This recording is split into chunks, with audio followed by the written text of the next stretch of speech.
নমস্কার, আপনারা দেখছেন সময় কলকাতা। খেলা হবে নিয়ে রয়েছে আমি সৈকত। চোখ রাখবো খেলার খবরের দিকে। আইপিএল শুরু হতে আর এক সপ্তাহ বাকি নেই। এর মধ্যেই চোট আতঙ্ক মুম্বাই ইন্ডিয়ান্স শিবিরে। তড়িঘড়ি বিসিসিআইর সেন্টার অফ এক্সেলেন্সে গিয়েছেন জসপ্রীত বুমরা। সাধারণত চোট আঘাত থেকে ফিট হওয়ার জন্য বেঙ্গালুরুতে এই কেন্দ্রে রয়েছেন তিনি। টুর্নামেন্ট শুরুর আগে চোটের সমস্যায় ভুগছে প্রায় সব ফ্র্যাঞ্চাইজি। সবচেয়ে বেশি অসুবিধার মধ্যে পড়েছে কেকেআর। দুই পেশার নিয়ে হর্ষিত রানা আর আকাশদীপ টুর্নামেন্ট থেকে ছিটকে গিয়েছেন। কিন্তু বুমরা সেন্টার অফ এক্সেলেন্সে যাওয়ার দুশ্চিন্তায় বেড়েছে মুম্বাই ভক্তদের। সম্প্রতি মুম্বাই ম্যানেজমেন্ট থেকে জানানো হয়েছিল, যারা ভারতের বিশ্বজয়ী দলের ছিলেন তাদের বাড়তি ছুটি দেওয়া হয়েছে। বুমরাহকে নিয়ে সাবধানী পদক্ষেপ নিচ্ছে বিসিসিআইও। আগামী বছরের শেষের দিকে দক্ষিণ আফ্রিকায় হতে চলেছে ওয়ানডে বিশ্বকাপ। ভারতীয় বোর্ড সূত্রে খবর, আগামী ১.৫ বছরে আন্তর্জাতিক টি-20 নিয়মিত নাও দেখা যেতে পারে জসপ্রীত বুমরাকে।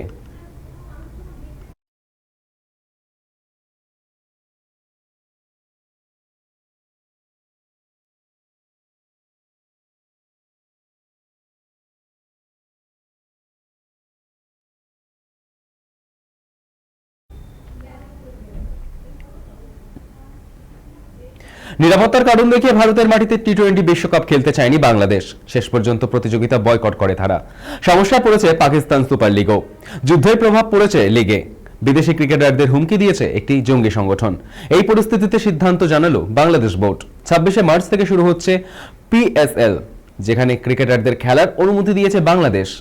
একটি বিবৃতিতে সে দেশের বোর্ড বলছে, Bangladesh cricket board Pakistan super লিগে ক্রিকেটারদের যোগ দেওয়ার বিষয়ে দেশের যুব ও ক্রীড়া মন্ত্রক এবং বিদেশ মন্ত্রকের সঙ্গে আলোচনা করেছে। তারপর এই সিদ্ধান্ত নেওয়া হয়েছে যে পাকিস্তানের মাটিতে খেলতে গেলে নিরাপত্তার কোনো সমস্যা হবে না। ইসলামাবাদে বাংলাদেশের রাষ্ট্রদূতের সঙ্গে কথাও বলা হয়েছে। তারপরেই এই সিদ্ধান্ত নেওয়া হয়েছে। পশ্চিম এশিয়া যুদ্ধের কারণে জ্বালানি সংকট দেখা গিয়েছে। ফলে পাকিস্তান ক্রিকেট বোর্ড জানিয়ে দিয়েছে, প্রতিযোগী ৬ শহরের বদলে ২ শহরে হবে। দর্শক শূন্য স্টেডিয়ামে খেলা হবে।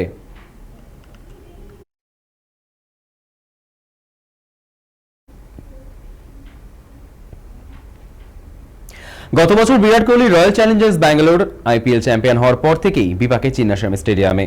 দলের সেলিব্রেশনের সময় স্টেডিয়ামের বাইরে পদপৃষ্ঠ হয়ে ১১ জনের মৃত্যু হয়। আহতের সংখ্যা ৪৭। মর্মান্তিক ঘটনায় স্বতঃপ্রণোদিত পদক্ষেপ করে কর্ণাটক হাইকোর্ট। তারপর থেকেই ঘটনার দায় ঠেলাঠেলি শুরু হয় কর্ণাটক সরকার এবং কর্ণাটক ক্রিকেট অ্যাসোসিয়েশনের মধ্যে। অন্যদিকে আরসিবি কেয়ার্সের তরফ থেকে জানানো হয়েছিল, মৃতদের পরিবারকে ২৫ লক্ষ টাকা করে আর্থিক সাহায্য দেওয়া হবে। এবার আইপিএল শুরুর আগে বড় সিদ্ধান্ত নিল কর্ণাটক ক্রিকেট সংস্থা। ১১ জনের স্মৃতির উদ্দেশ্যে স্মৃতি ফলক বসানো হবে। পাশাপাশি ১১টি আসন ফাঁকা রাখা হবে। ম্যাচের আগে ১ মিনিট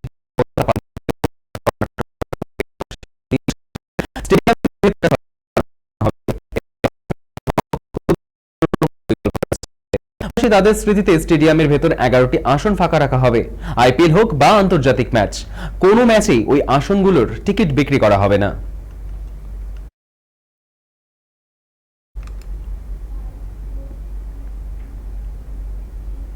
চলতি বছরই মহিলাদের টি-20 বিশ্বকাপ খেলতে নামবে ভারত। তার প্রস্তুতি চলছে। এপ্রিল মাসে দক্ষিণ আফ্রিকার মাটিতে ৫টি টি-20 ম্যাচের সিরিজ খেলবে ভারত। সেই সিরিজের দল ঘোষণা করে দিল ভারতীয় ক্রিকেট বোর্ড। এর আগে অস্ট্রেলিয়ার মাটিতে টি-20 সিরিজ খেলেছেন হরমনপ্রীত কৌরেরা। ৩ ম্যাচে সেই সিরিজে ২-১ পয়েন্টে জিতেছে ভারত। তারপরেও জয়ী দলের বদল হয়েছে। অস্ট্রেলিয়া সিরিজে খেলার ৪ ক্রিকেটার হরলিন দেওল, জি কমলিনী, স্নেহা রানা এবং বৈষ্ণবী শর্মাকে দক্ষিণ আফ্রিকার সিরিজে নেওয়া হয়নি। বদলে জায়গা পেয়েছেন উমা ছেত্রী, কাশবি গৌতম এবং অনুষ্কা শর্মা। এই একই ছবি একদিনের বিশ্বকাপেও দেখা গিয়েছিল। প্রায় প্রতি সিরিজে নতুন মুখ দেখা যেত। আসলে হাতে বিকল্প তৈরি রাখতে চেয়েছিলেন অমল। তার ফল পেয়েছিল ভারত। প্রথমবার বিশ্বকাপ জিতেছিলেন হরমনপ্রীতরা। টি-20 বিশ্বকাপের ক্ষেত্রেও এই একই ফর্মুলায় হাঁটছেন কোচ। ১৭ এপ্রিল ডারবানে দক্ষিণ আফ্রিকার বিরুদ্ধে প্রথম ম্যাচ ভারতের। ১৯ এপ্রিল ডারবান, ২২ ও ২৫ এপ্রিল জোহান্সবার্গ এবং ২৭ এপ্রিল বেনোনিতে হবে বাকি ৪টি ম্যাচ। প্রথম, তৃতীয় এবং পঞ্চম টি-20 শুরুর ভারতীয় সময় রাত ৯টা বেজে ৩০ মিনিটে। বাকি দুটি ম্যাচ শুরু ভারতীয় সময় সন্ধে ৫টা বেজে ৩০ মিনিটে।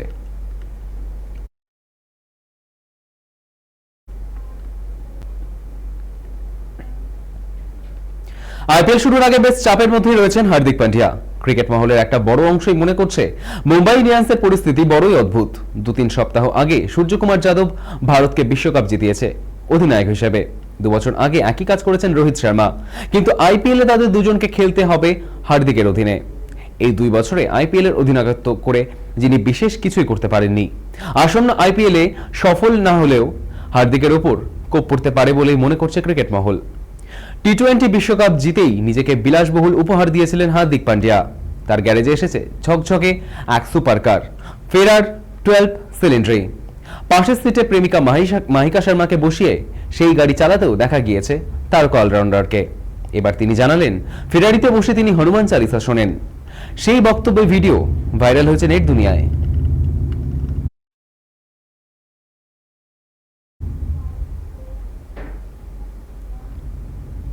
খেলা হবে এখনকার মতো এ পর্যন্তই। দেখতে থাকুন সময় কলকাতা, সময় বলবে সময়ের কথা।